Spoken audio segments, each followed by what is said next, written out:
When talking about Japanese martial art, people in Vietnam usually think of Kendo or Aikido, but there are a group of Vietnamese people who stopped practicing Katori Shinto Ryu, which is one of the oldest Japanese martial art, being at least 500 years old. And now let's join me in one of their class to know more about these unique martial arts.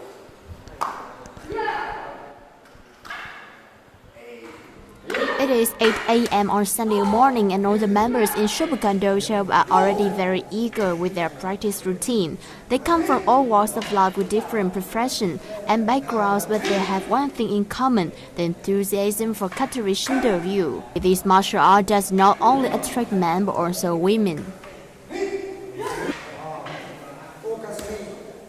I know about this martial art through Facebook. I have a huge interest in Japanese culture, especially the Japanese sword, and since I have a quite strong character, I chose to practice this martial art after doing some research.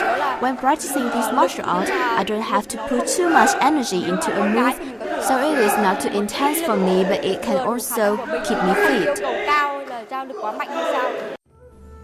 Katori Shinto Ryu is a style of Japanese combat swordsmanship from 1460 AD and includes empty hand, long sword, short sword, staff, spear, and glaive techniques.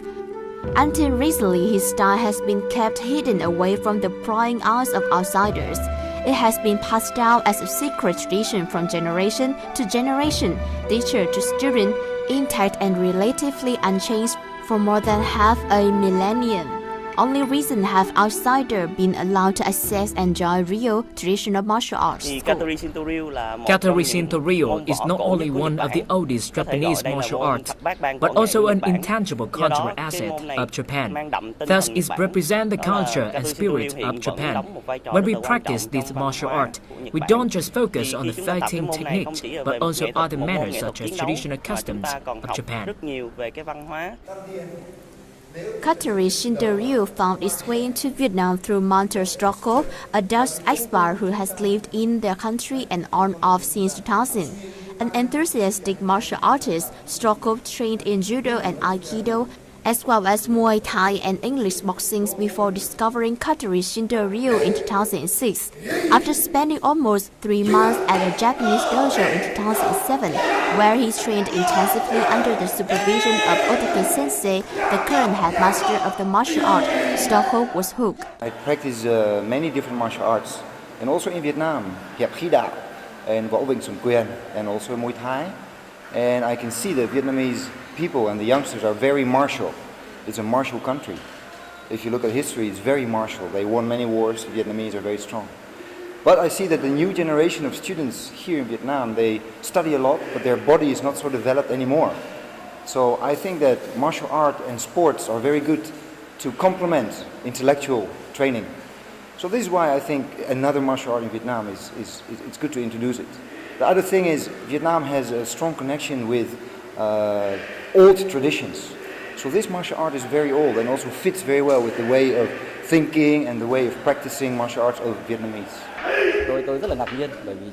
I was surprised when I found out about Katori Shinto Ryu Center in Vietnam, because it is the old martial art that never been taught outside Japan before, and Vietnam is the first country in Southeast Asia that Katori Shinto Ryu was introduced to. When Otake Nobutoshi Sensei came to Vietnam the first time in March, I flew to Ho Chi Minh City to meet Nobutoshi and Monter Sensei and officially joined the club.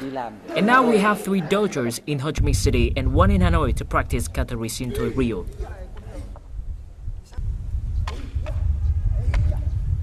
Katori Shinto Ryu is now widely taught in several countries such as Netherlands, France, South Africa, and UK. Vietnam is the only country in Asia besides the Republic of Korea that it has been introduced to.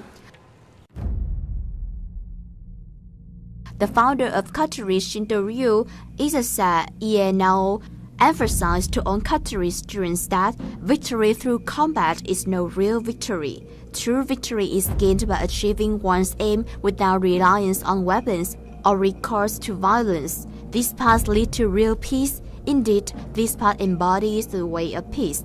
Thủy Dương, Vietnam Television, Hanoi.